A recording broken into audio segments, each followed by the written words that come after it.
Ito po.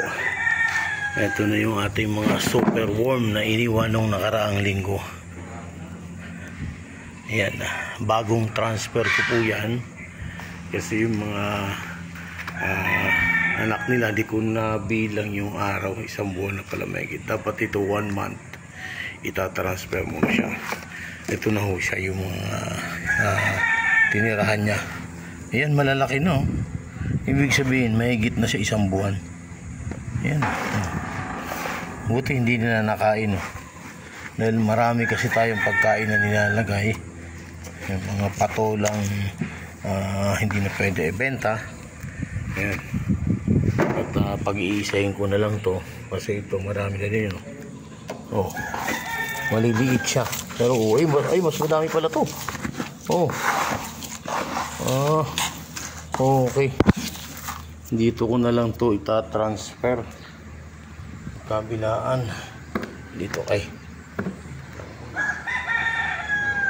mayroong mga bulat ito. Ayan. Ayan na po siya.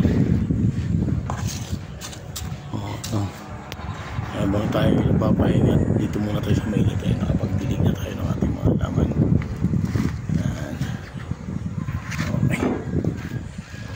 Habang nagpapahinga, nag-ayos tayo ng ating mga alagang super worm.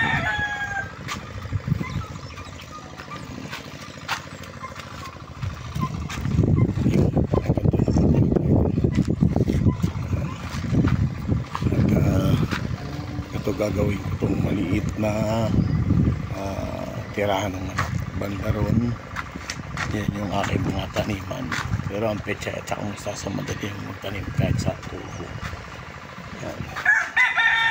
Yan sila. Yan. Ito yung mga malalaki ko.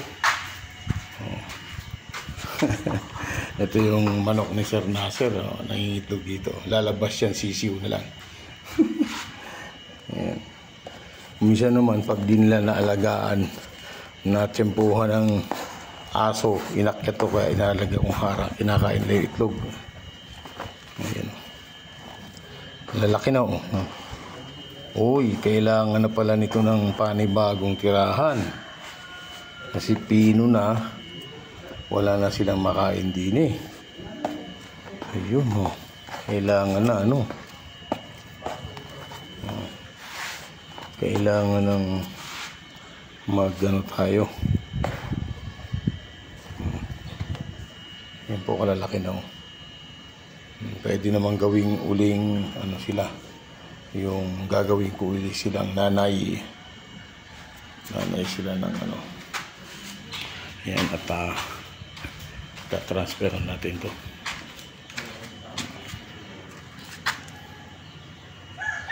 Okay.